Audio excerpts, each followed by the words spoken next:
दोस्तों, आज मैं आपको एक ऐसी बेवा रहम दिल और खूबसूरत लेडी डॉक्टर का वाकया सुनाने वाला हूं जो सिर्फ खूबसूरती में नहीं बल्कि दिल के भी बहुत बड़े मकाम पर थी।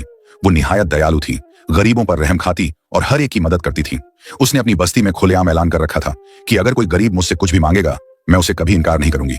ये बात पूरी बस्ती में मशहूर हो चुकी थी कि जो भी इस डॉक्टर से कुछ मांगता वो उसे खाली हाथ नहीं लौटाती। किसी को कपड़े देती, किसी को पैसे, किसी को जूते, जिस तरीके से हो सकता मदद जरूर करती।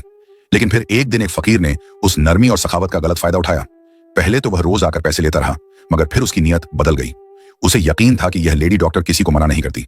तो एक दिन उसने ऐसी चीज मांग ली कि डॉक्टर साहिबा खुद भी हक्का बक्का रह गई। दिल के हाथों मजबूर वो इनकार भी ना कर सकी। और तब फकीर ने उस बात का फायदा उठाते हुए वो सब कुछ हासिल किया जिसका वह बरसों से ख्वाब देख रहा था। आइए जानते हैं आज का यह चौंका देने वाला वाकया जो आपको हैरान कर देगा। यह वाकया पाकिस्तान के सूबा सिंध के शहर राजपुर का है, जहां हिंदू बिरादरी नस्लों से आबाद है और आज भी अपनी रिवायत, इबादत और वकार के साथ पुरमन जिंदगी गुजार रही है। इसी शहर में एक हिंदू खातून डॉक्टर रहती थी जिनका नाम डॉक्टर प्रीतिका शर्मा था। वो दिल की बीमारियों की माहिर थी और पूरे शहर में उनकी पहचान न सिर्फ एक काबिल डॉक्टर के तौर पर थी बल्कि उनकी नरम मिजाजी और रहमत दिली के लिए भी लोग उन्हें इज्जत की निगाह से देखते थे। डॉक्टर प्रीतिका के शौहर राहुल शर्मा को एक पुरस्कार हादसे में गुजरे हुए 2 साल हो चुके थे। उनकी मौत के बाद प्रीतिका ने अपने जज्बात को खामोशी में दफन करके खुद को इबादत और खिदमत खल्क में झोंक दिया। वो रोज सुबह 7 बजे शंकर मंदिर जाया करती थी, वही पुराना मंदिर जो शहर के बीचों बीच वाक़ था और जहां सुबह शाम भक्तों की भीड़ लगती, घंटियों की आवाजें गूंजती और माहौल में एक खास रूहानी कैफियत होती। इसी मंदिर के दाखिली दरवाजे पर एक भिखारी रोज बैठा नजर आता। उसका चेहरा गर्द से स्याह, कपड़े मैले और फटे पुराने, और आंखों में एक ऐसी गहराई जैसे बरसों का दुख छुपा हो। वो हर गुजरने वाले से कुछ न कुछ मांगता, लेकिन उसकी नजरें हमेशा मंदिर के अंदरूनी दरवाजे पर जमी होती, जैसे किसी का इंतजार कर रहा हो। हर रोज जब प्रीतिका मंदिर आती, पूजा करती और वापस जाती तो जाते जाते उसी भिखारी को कुछ रुपए दे देती। यह उनकी रोज की आदत थी और इसमें कभी नागा ना होता। भिखारी ना कुछ कहता, ना आंख उठाता, बस हाथ जोड़कर सर झुका देता। और प्रीतिका, जो हर किसी से बातचीत की आदी नहीं थी, उसे हल्की सी मुस्कान देती और अपनी गाड़ी में बैठकर अस्पताल चली जाती। जाहिरी तौर पर डॉक्टर प्रीतिका की जिंदगी एक कामयाब, मुकम्मल और बाइज्जत जिंदगी थी। एक बद्दा अस्पताल, समाज में मुकाम, अपना जाति घर, मगर जो दुख उनके दिल में छुपा था वह सिर्फ वही जानती थी। शौहर की जुदाई, तन्हाई और जिंदगी का खालीपन, यही वो गम था जो वो हर रोज मंदिर की सीढ़ियों पर भगवान के सामने पेश करती। एक दिन जब आसमान पर गहरे बादल छा गए और हल्की बूंदाबंदी शुरू हो गई तो वह हमेशा की तरह मंदिर गई। पूजा मुकम्मल करने के बाद जब वो उस एफकायर को पैसे देने लगी तो उसने पहली बार अपनी आवाज निकाली। उसकी आवाज भारी और धीमी थी, मगर अल्फाज दिल में उतरने वाले थे। मैडम जी, आप मुझसे शादी कर लीजिए। डॉक्टर प्रीतिका के कदम रुक गए। उन्होंने फकीर को गौर से देखा। उसके चेहरे पर कोई मजाक, सूखी या दीवानगी नहीं थी। यह कैसा सवाल था? क्या वो पागल था या यह किसी गहरी बेबसी का इजहार था? उन्होंने हल्के से हंसते हुए कहा, तुम भी ना कुछ भी बोलते हो, ये लो पैसे और बारिश से बचकर बैठो। मगर फकीर ने इस बार पैसे लेने से इनकार कर दिया। उसने सिर्फ उनकी आंखों में देखा और फिर खामोशी से सर झुका लिया। डॉक्टर प्रीतिका वापस अस्पताल तो पहुंच गई, लेकिन सारा दिन उनका ध्यान उसी वाकया में उलझा रहा। क्या वो फकीर वाकई में एक मामूली इंसान है? उसकी आंखों में कुछ ऐसा क्यों है जो मुझे राहुल की याद दिलाता है? रात को जब वो घर लौटी तो खुद से कहा, शायद मैं ही ज्यादा सोच रही हूँ, आखिर वो तो बस एक भिखारी है। मगर अगले दिन जैसे ही उन्होंने फिर उसे पैसे देने की कोशिश की, उसने हाथ जोड़ाकर इनकार कर दिया और कहा, मैडम जी, मैं आपके लिए कुछ कर सकता हूँ, सिर्फ एक मौका दीजिए। प्रीतिका को गुस्सा आया। उन्होंने कहा, देखो, मैं तुम्हारी मदद करती हूँ, इसका मतलब यह नहीं कि तुम कुछ भी बोलने लगो, अपनी हद में रहो। लेकिन भिखारी ने नजरें नहीं झुकाई। उसने धीरे से कहा, मुझे मालूम है आपको लगता है कि मैं पागल हूं। प्रीतिका की बात पर फकीर ने एक पल के लिए नजर झुका ली, फिर दोबारा उसकी आंखों में देखकर बोला, मैडम जी, मेरी एक बात सुनिए, मैं आपके लिए वो कुछ कर सकता हूं जो शायद कोई और ना कर सके। उसके लहजे में इतना एतमाद था कि प्रीतिका को एक पल को हैरत हुई। एक फकीर जो आमतौर पर खामोश बैठा रहता है, आज इतने यकीन से बात कर रहा था। उसके अंदर एक अजीब सा भरोसा झलक रहा था। प्रीतिका ने उसे गौर से देखा और नरमी से पूछा, अच्छा बताओ, तुम क्या कर सकते हो? फकीर ने जवाब दिया, इस शहर में एक बद्दा नशा फरोश गिरोह काम कर रहा है, मैं आपको उनका पता दे सकता हूं। प्रीतिका हैरान रह गई। एक फकीर और ऐसे गिरोह की मालूमात, उसे लगा जैसे कोई मजाक कर रहा हो, मगर फिर डॉक्टर होने के नाते उसकी आदत थी कि हर बात को फौरन रद्द ना करे। उसने सोचा, अगर यह सच भी है तो मैं पुलिस को इत्तला दे सकती हूँ। उसने तफसील पूछी तो फकीर ने बताया, कल रात मैंने मंदिर के पास वाले एक पुराने गोदाम में कुछ लोगों को देखा जो नशे की बड़ी डील की बात कर रहे थे। उनके हुलिये और मुकाम दोनों याद हैं। प्रीतिका ने इस बात को पूरी संजीदगी से ना लिया, लेकिन फिर भी उसने अपने एक पुराने मरीज इंस्पेक्टर कमर से बात की। अगले दिन इंस्पेक्टर ने हैरत अंगेज खबर दी, डॉक्टर साहिबा, जिस गोदाम की आपने बात की थी वहां छापा मारा गया और वाकई एक बड्ढा मादा फरोश गिरोह पकड़ गया। भारी मिकदार में नशा आवर अशिया बरामद हुई है। प्रीतिका दंग रह गई। एक फकीर को यह सारी मालूमात कैसे मालूम हो सकती है? उसने फैसला किया कि वो अगले दिन मंदिर जाकर खुद फकीर से यह सब पूछेगी। सुबह वो मंदिर पहुंची और फकीर पहले की तरह चबूतरे पर बैठा हुआ था। प्रीतिका उसके करीब जाकर बैठ गई और आहिस्तगी से पूछा, तुमने इतनी पक्की मालूमात कैसे दी? तुम कौन हो? सच सच बताओ। फकीर ने मुस्कुराकर कहा, मैडम जी, मैं वही हूं जो नजर आता हूं, लेकिन मैं इस शहर को बहुत अच्छी तरह जानता हूं। शायद आपसे भी बेहतर उसकी बातों में ऐसा राज छुपा था जो प्रीतिका को उलझाता जा रहा था। उसके बाद कई दिनों तक फकीर ने प्रीतिका को शहर के मुख्तलिफ इलाकों में हो रहे जुर्म की खबरें दी और हर बार वह खबरें बिल्कुल दुरुस्त निकलती थी। प्रीतिका अब उसे आम फकीर नहीं समझती थी। वह समझ चुकी थी कि उसके पीछे कोई बधा भेद है, मगर वह जानती थी कि अगर वह इस पर दबाव डालेंगी तो शायद वह सच कभी न बताएं। इसलिए उसने वक्त के साथ उसे जानने का फैसला किया। अब एक खामोश रिश्ता बन चुका था, ना खैरात का, ना हमदर्दी का, बल्कि एक अजीब सा ताल्लुक। प्रीतिका अब उसे पैसे नहीं देती थी, बल्कि उसके साथ बैठकर बातें किया करती थी। फकीर कभी कभी ऐसी बातें करता जो प्रीतिका को राहुल की याद दिला देती थी। एक दिन उसने कहा, मैडम जी, आपको याद है, आप कहती थी कि मंदिर की सीढ़ियों पर बैठकर चाय पीने का मजा ही कुछ और होता है। प्रीतिका के हाथ से जैसे जमीन खिसक गई। ये बात तो उन्होंने सिर्फ राहुल से कही थी, किसी और को तो कभी नहीं बताई। उन्होंने खुद को संभाला, मुस्कुराकर बात टाल दी, मगर दिल में सवाल की गूंज सुनाई देती रही। एक रात वह अस्पताल से वापस आ रही थी। बारिश जोरों की थी और रास्ते सुनसान। अचानक उनकी गाड़ी बंद हो गई। वो घबरा गई। एसडक पर कोई नहीं था, मगर तभी वो फकीर अचानक वहां नमूदार हुआ, ऐसे जैसे पहले से जानता हो कि उसे यहां पहुंचना है। उसने गाड़ी चेक की, चंद लम्हों में स्टार्ट कर दी और कहा, मैडम जी, इतनी रात को अकेली बाहर ना निकला करें। यह शहर आप जितना सीधा नहीं है। उसकी आवाज में फिक्र और दर्द छुपा था। प्रीतिका ने उसे उस रात अपने घर आने की दावत दी। पहले तो उसने इनकार किया, लेकिन उनके इसरार पर वो मान गया।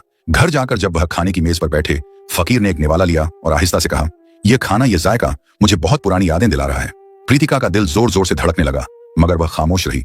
उन्होंने कुछ नहीं पूछा, मगर अगली सुबह एक फैसला कर चुकी थी।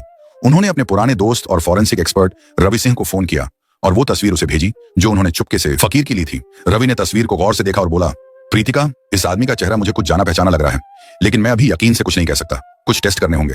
प्रीतिका ने दिल ही दिल में फैसला कर लिया था कि वह फकीर की असल पहचान जानकर ही रहेगी।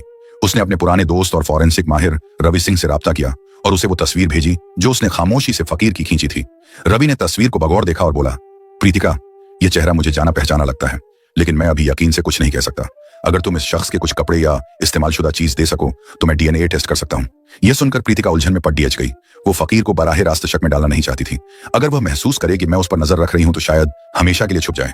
उसने सोचा, तभी उसने एक तदबीर सूझी। एक दिन उसने फकीर को अपने घर बुलाया और बड़ी नरमी से कहा, श्याम, मैं चाहती हूं कि तुम अपनी जिंदगी को एक नई शुरुआत दो।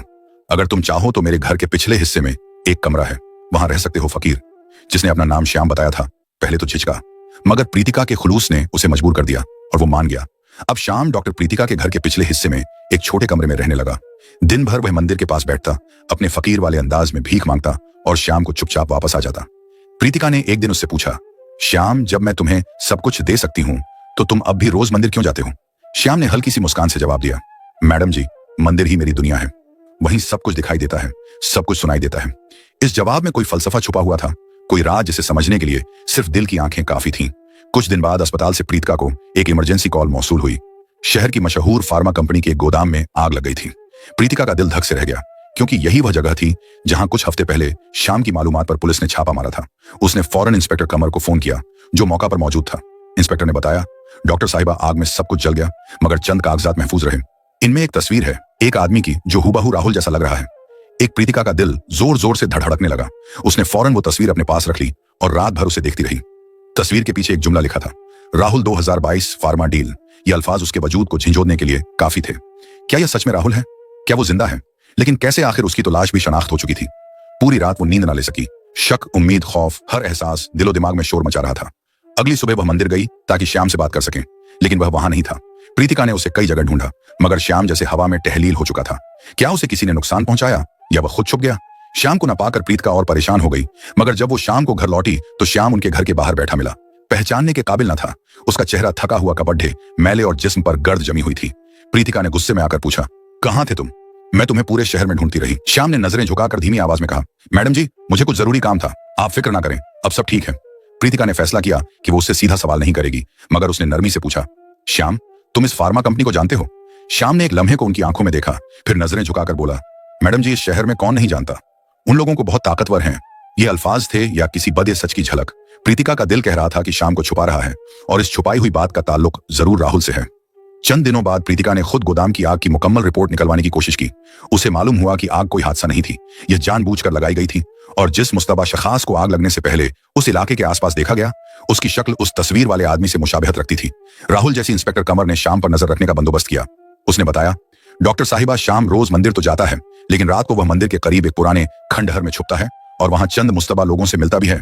प्रीतिका ने खुद उस खंडहर का मुआयना किया और वहां उसे कुछ पुराने कागजात मिले जिनमें फार्मा कंपनी के गैर कानूनी मुवाहिदों, काले कारोबार और अंदरूनी नज्म की तफसील थी। मगर इन सब में सबसे चौंका देने वाली चीज थी खंडहर में मिलने वाले कागजात के नीचे एक पुराना खत भी दबा हुआ था जिस पर मिट्टी जमी हुई थी। जब प्रीतिका ने वो खत खोला तो उस पर सिर्फ एक जुमला लिखा था, राहुल तुम्हें सच छुपाना होगा। ये अल्फाज पढ़ते ही उसके हाथ लरज गए। क्या राहुल वाकई जिंदा है या यह सब किसी बड़ी साजिश का हिस्सा है? वह सोचने लगी, क्या मैं फार्मा कंपनी के मालिक से बराहेरा बात करूं या पहले शाम से उसके सच का पर्दाफाश कराऊं? उस रात उसने शाम को अपने घर बुलाया। जब श्याम कमरे में दाखिल हुआ तो प्रीतिका ने वह तस्वीर उसके सामने रख दी जो उसे गोदाम में मिली थी। उसकी आवाज सख्त हो गई। ये तुम हो श्याम, सच बताओ तुम कौन हो? श्याम ने तस्वीर को गौर से देखा, फिर उसकी आंखों में अजीब सी चमक आ गई। उसने नरमी से कहा, मैडम जी, कुछ सवालों के जवाब सिर्फ वक्त ही देता है, लेकिन मैं वादा करता हूं मैं आपको कभी नुकसान नहीं पहुंचाऊंगा। प्रीतिका को उसके जवाब पर गुस्सा आ गया। श्याम, मैं एक डॉक्टर हूं और सच जानने का मुझे पूरा हक है। अगर तुमने अभी सब कुछ ना बताया तो मैं पुलिस को बुला लूंगी। श्याम ने मुस्कुराकर सर हिलाया। अगर आपने मुझे पुलिस के हवाले किया तो बस सच आप कभी नहीं जान पाएंगी जो आपके राहुल से जुड़ा हुआ है। प्रीतिका के दिल में एक लम्हे को खामोशी छा गई। फिर श्याम ने उसकी तरफ झुककर एक पता दिया। फार्मा कंपनी के मरकजी दफ्तर के तहखाने में एक खुफिया कमरा है जहां वो तमाम गैर कानूनी सबूत छुपाए गए हैं। प्रीतिका ने फौरन अपने पुलिस वाले दोस्त इंस्पेक्टर कमर को इत्तला दी। पुलिस ने रात गए छापा मारा। इस तहखाने में जो मिला वह हैरानक था। नशा आवर दवाओं की भारी मिकदार, काले धन के हिसाबात और दर्जनों जाली दस्तावेजात, और उन सब कागजात में एक नाम बार बार दोहराया जा रहा था। राहुल शर्मा। फार्मा कंपनी के कई अहम मुलाजमीन को गिरफ्तार कर लिया गया, मगर प्रीतिका के दिल का शक अभी भी मिट नहीं रहा था। श्याम अब और भी पुरस्कार हो चुका था। वो कभी रात भर गायब रहता और सुबह ऐसे वापस आ जाता जैसे कुछ हुआ ही ना हो। अब उसकी आंखों में कोई खौफ नहीं, बल्कि एक अजीब सी शांति थी, जैसे उसे किसी बड़े सवाल का जवाब मिल चुका हो। प्रीतिका ने एक दिन श्याम से दोबारा बात करने की ठानी, लेकिन इस बार नहीं पूछा। बस देखा, श्याम खामोश बैठा रहा और उसके चेहरे पर एक अजीब सुकून था। उसी शाम प्रीतिका ने रवि सिंह को कॉल किया। डीएनए टेस्ट के नतीजे कब आएंगे? रवि ने जवाब दिया, 2 दिन में। लेकिन एक बात है, अगर वो शख्स वही निकला जिसका तुम्हें शक है तो यह सब कुछ बदल देगा। प्रीतिका के दिल की धड़कन तेज हो गई। उसी रात एक अनजान नंबर से कॉल आया। दूसरी तरफ एक भारी रफ्तार आवाज थी, डॉक्टर प्रीतिका, आप बहुत होशियार हो चुकी हैं, लेकिन सच के करीब पहुंचने की कीमत चुकानी पड़ती है। शाम को छोड़ दो वरना कीमत भुगतना पड़ेगा। कॉल बंद हो गई। प्रीतिका की उंगलियां कांपने लगी। तो यह सब सच है। श्याम कोई आम फकीर नहीं, वो किसी बड़े राज का हिस्सा है, मगर अब वापसी का रास्ता नहीं था। श्याम का राज जानना जरूरी हो चुका था, चाहे कुछ भी हो जाए।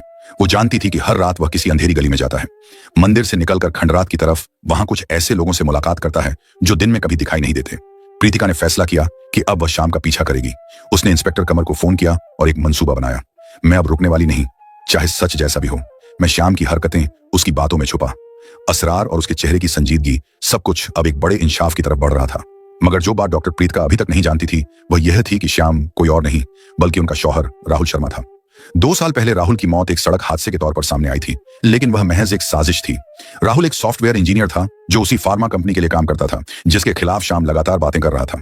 राहुल को पता चल गया था कि कंपनी मादा की गैरकानूनी तजारत, मनी लॉन्ड्रिंग और दूसरे काले धंधों में मुलव्वस है। उसने इन जुर्मों को बेनकाब करने का फैसला किया, मगर कंपनी के मालिक राघव मल्होत्रा ने राहुल को रास्ते से हटाने की साजिश रचाई। राहुल किसी तरह बच गया, लेकिन अपनी जान बचाने के लिए उसे अपनी मौत का ड्रामा करना पड़ा। उसने सबसे दूर होकर शहर के अंडरवर्ल्ड में पनाह ली और एक फकीर का रूप इख्तियार कर लिया। मंदिर के बाहर बैठना, चुपचाप सब कुछ देखना और सिर्फ प्रीतिका को रोजाना एक झलक देख लेना, यही उसकी नई जिंदगी का हिस्सा बन चुकी थी। उसने सोचा, अगर मैं सामने आया तो राघव मुझे तो मारेगा ही, मगर प्रीतिका भी खतरे में आ जाएगी।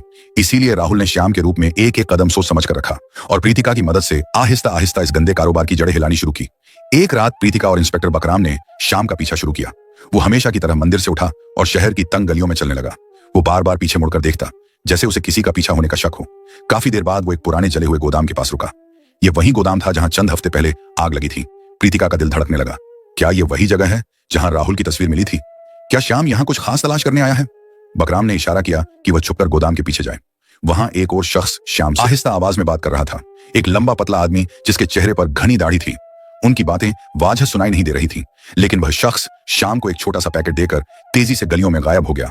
बकराम ने प्रीतिका से कहा, हमें वह पैकेट देखना होगा, हो सकता है कोई सबूत हो। मगर प्रीतिका की नजर श्याम पर जमी हुई थी। वो गोदाम के अंदर गया और अंधेरे में जा बैठा। जब प्रीतिका और बकराम कुछ देर बाद अंदर दाखिल हुए तो वहां जली हुई लकड़ी और केमिकल की बदबू फैली हुई थी। एक कोने में श्याम एक पुरानी मेज पर बैठा कुछ कागजात देख रहा था। उसने वही पैकेट खोला हुआ था जिसमें चंद तस्वीरें और एक यूएसबी ड्राइव थी। प्रीतिका और बकराम ये सब दूर से देख रहे थे। अचानक श्याम ने वह तस्वीरें जला दी। प्रीतिका हिल गई। क्या वो सबूत मिटा रहा है या उनमें कुछ ऐसा था जिसे वह छुपाना चाहता है? बकराम ने आहिस्तगी से कहा, अभी बात नहीं करनी चाहिए, शायद वह किसी बड़े नेटवर्क का हिस्सा हो। हमें मजीद सबूत दरकार है। प्रीतिका ने हाँ में सर हिलाया, मगर उसका दिल उलझ चुका था। श्याम की हर हरकत, हर खामोशी और हर नजर अब सब कुछ राहुल की याद दिलाता था। वो जानती थी कि अब वक्त बहुत करीब है जब सच मुकम्मल तौर पर सामने आ जाएगा। अगली सुबह प्रीतिका ने मामूल के अंदाज में श्याम से बात करने की कोशिश की, मगर वह हमेशा की तरह खामोश रहा। उसने खामोशी से नाश्ता किया और फिर अपने कमरे में चला गया, जैसे कुछ हुआ ही ना हो। एक शाम की परसरार खामोशी अब प्रीतिका के दिल को खटकने लगी थी। एक रात जब वह कमरे में आई तो देखा श्याम सो चुका है। उसने गौर किया कि वही यूएसबी ड्राइव श्याम की जेब में अभी भी रखी है जो वह गोदाम से लेकर आया था। प्रीतिका ने आहिस्तगी से ड्राइव निकाली और दबे पांव अपने लैपटॉप की तरफ बढ़ी। ड्राइव में कई फाइलें थीं, कुछ ऑडियो रिकॉर्डिंग्स, कुछ तस्वीरें और एक वीडियो। दिल की धड़कन तेज होने लगी, मगर वो हिचकिचाई नहीं। पहले उसने एक ऑडियो रिकॉर्डिंग चलाई। 2 आदमियों की आवाजें सुनाई दी। एक आवाज राघा मल्होत्रा की थी, जिसे वो एक चैरिटी इवेंट में मिल चुकी थी। दूसरी आवाज किसी अनजान शख्स की थी जो किसी खुफिया प्रोजेक्ट का जिक्र कर रहा था। साहब, अगर ये फाइल लीक हो गई तो हम सब गए। वो सॉफ्टवेयर वाला बहुत कुछ जानता है, राघा ने जवाब दिया। फिक्र ना करो, वो अब हमारे रास्ते में नहीं है, मगर एहतियात जरूरी है। प्रीतिका का दिल जोर जोर से धड़कने लगा। क्या वो सॉफ्टवेयर वाला राहुल था? फिर उसने तस्वीरें खोली। उनमें राघा और उसके साथी गोदाम में नशा आवर अशिया की पैकिंग करते दिखाई दे रहे थे। लेकिन एक आखिरी तस्वीर ने प्रीतिका को हिलाकर रख दिया। तस्वीर में एक शख्स खड़ा था जिसका चेहरा धुंधला था, मगर उसकी आंखें और चाल राहुल जैसी। एक तस्वीर के नीचे लिखा था 2022। अब उसने वीडियो चलाया। वीडियो में राघा किसी शख्स से कह रहा था, तुमने जो कहा वो किया, लेकिन याद रखो, अगर तुमने हमें धोखा दिया तो तुम्हारी बीवी को भी नहीं छोड़ेंगे। उस शख्स ने जवाब दिया, मैं वादा करता हूं सब कुछ करूंगा, लेकिन मेरी बीवी को इस सब से दूर रखो। प्रीतिका की सांसें रुक गई। यह आवाज, यह तो श्याम की है, लेकिन वह राघा से क्यों बात कर रहा है? उसे मेरा नाम कैसे मालूम? उसका दिमाग सुन्न हो गया। क्या श्याम वाकई राहुल है? और अगर हाँ, तो वह राघा से मिल रहा है। ये सब क्या है? उसने यूएसबी वापस श्याम की जेब में रख दी। उसका दिल कह रहा था कि श्याम पर अब भरोसा नहीं रहा, लेकिन उसकी बातों में ऐसी सच्चाई भी थी जो उसे रोक रही थी। अब साफ जाहिर होने लगा था कि श्याम यानी राहुल राघा के खिलाफ अंदर से खेल रहा है अपनी मौत का ड्रामा। रचाकर वो इस खतरनाक नेटवर्क को अंदर से तोड़ने की कोशिश कर रहा था। और अब जबकि प्रीतिका सच के करीब पहुंचने लगी थी, श्याम उसे हर मुमकिन हद तक बचाने की कोशिश कर रहा था। मगर दूसरी तरफ राघा को भी श्याम पर शक होने लगा था। उसने अपने लोगों को श्याम पर नजर रखने की हिदायत दे दी। अगले दिन रवि सिंह का फोन आया। प्रीतिका, डीएनए टेस्ट के नतीजे आ गए हैं, लेकिन मैं फोन पर नहीं बता सकता, फौरन मेरे ऑफिस आ जाओ। प्रीतिका ने श्याम को कुछ नहीं बताया। वह तेजी से तैयार हुई और रवि के ऑफिस की तरफ रवाना हो गई। रवि ने उसे एक लिफाफा थमाया और कहा, ये नतीजे तुम्हारी जिंदगी बदल सकते हैं, बहुत ध्यान से पढ़ना। जैसे ही उसने लिफाफा खोला, उसका फोन बजने लगा। इंस्पेक्टर बकराम की घबराई हुई आवाज थी, प्रीतिका, तुम फौरन जहां हो वहां से निकलो। शाम को कुछ लोग उठाकर ले गए हैं, मुझे लगता है ये राघा के आदमी हैं। प्रीतिका का दिल जैसे डूबने लगा। उसने लिफाफा फौरन अपनी जेब में डाला और बगैर एक लम्हा जाया कि गाड़ी में बैठकर निकल पड़ी। अब प्रीतिका को यकीन हो चुका था कि श्याम कोई आम फकीर नहीं। उसकी आंखों में छुपी कहानी, उसकी खामोशी में छुपा दर्द और हर अंदाज सब कुछ राहुल की याद दिला रहा था। आखिरकार सच उनके सामने खुलने लगा था। श्याम दरअसल उनका शौहर राहुल शर्मा ही था। वो राहुल जिसे सबने 2 साल पहले एक हादसे में खो दिया समझा था, दरअसल जिंदा था और एक खौफनाक साजिश के खिलाफ तन्हा जंग लड़ रहा था। फार्मा कंपनी जिसका मालिक राघव मल्होत्रा था, वही इदारा था जिसने न सिर्फ मादा और काले धन का धंधा चला रखा था, बल्कि राहुल की जान लेने की कोशिश भी की थी। मगर राहुल बच गया और अपनी मौत का ड्रामा रचाकर श्याम के रूप में गुमनामी में जा छुपा। वो मंदिर के बाहर इसलिए बैठता था ताकि दूर से प्रीतिका को देख सके। वो जानता था कि अगर वह सामने आ गया तो राघा उसे और प्रीतिका दोनों को खत्म करने की कोशिश करेगा। इसलिए वह चुपचाप अपनी पहचान छुपाए कंपनी के अंदरूनी राज जमा करता रहा और आखिरकार उनको बेनकाब करने के करीब पहुंच गया। मगर अब राघा को उस पर शक हो चुका था। उसने श्याम को अगवा करवा लिया और शहर के बाहर एक सुनसान बोसीदा कारखाने में ले गया। इस वक्त बारिश जोरों की थी, आसमान बिजली से गूंज रहा था और हर चीज खौफ का मंजर पेश कर रही थी। प्रीतिका इंस्पेक्टर विक्रम के साथ कारखाने पहुंची। विक्रम ने पिस्तौल निकाला और उसे पीछे रहने का इशारा किया, मगर प्रीतिका ने इनकार कर दिया। मुझे श्याम को देखना है, उसे बचाना है। कारखाने के अंदर श्याम एक कुर्सी से बंधा हुआ था। राघा उसके सामने खड़ा तंजिया हंसी हंस रहा था। तू सोचता था हमें धोखा देगा, अब बता तू असल में कौन है? तू वही सॉफ्टवेयर वाला है ना? राहुल शर्मा। श्याम खामोश रहा। उसने बस राघा की आंखों में आंखें डालकर देखा, जैसे उसकी रूह तक झांक रहा हो। तभी दरवाजा धड़ाक से खुला। विक्रम पुलिस टीम के साथ अंदर घुस आया। हाथ ऊपर राघा, तुम्हारी चालें अब खत्म हो चुकी हैं। गुंडों ने हथियार उठाए, मगर पुलिस की भारी नफरी देखकर पीछे हट गए। प्रीतिका दौड़ती हुई श्याम के पास पहुंची, उसकी रस्सी खोली और कांपती हुई आवाज में पूछा, श्याम तुम ठीक हो? श्याम ने पहली बार उसकी तरफ देखा। उसकी आंखों में दुख और सुकून दोनों का अक्स था। मैडम जी, आज आपने मुझे बचा लिया। हमेशा मैं ही दूसरों को बचाने की कोशिश करता था। राघा को हथकड़ी लगी। विक्रम ने प्रीतिका को बताया, यह शख्स चाहे जो भी हो, उसकी दी गई मालूमात, तस्वीरें, यूएसबी और हिम्मत ने इस सारे नेटवर्क को बेनकाब कर दिया। बाहर बारिश थम चुकी थी, आसमान साफ हो रहा था। प्रीतिका ने धड़कते दिल से जेब से वह लिफाफा निकाला जो रवि सिंह ने उसे दिया था। वहीं कारखाने की सीढ़ियों पर खड़े होकर उसने लैब रिपोर्ट खोली। कागज पर साफ लिखा था डीएनए मैच 99.9। अर्फ मेहरा। उसके हाथ कांपने लगे। सामने वही शख्स खड़ा था जो अब श्याम नहीं राहुल था। प्रीतिका उसके करीब गई, उसका हाथ थामा और धीरे से कहा, यह तुम हो ना मेरे राहुल? राहुल ने लंबी सांस ली और उसकी आंखें नम हो गईं। मैं कभी गया ही नहीं था। हर रोज मंदिर के बाहर बैठकर तुम्हें देखता था। तुम्हारी एक मुस्कान मुझे जिंदा रखती थी। प्रीतिका ने उसे गले लगा लिया। बरसों का दुख, खौफ और जुदाई उस एक लम्हे में बह गई। चंद हफ्तों बाद मंदिर की सीढ़ियों पर दोनों साथ बैठे थे। राहुल अब साफ लिबास में, अपनी असली पहचान में, मगर वही आंखें, वही मोहब्बत। प्रीतिका ने पूछा, अब क्या? राहुल ने मुस्कुराकर जवाब दिया, अब एक नई शुरुआत, लेकिन इस बार कोई झूठ, कोई छुपाव नहीं। सिर्फ हम और सच। मंदिर की घंटियों की आवाज गूंज रही थी। सुबह की धूप दोनों के चेहरों पर पड़ रही थी और वक्त जैसे थमकर उनकी नई जिंदगी का आगाज देख रहा।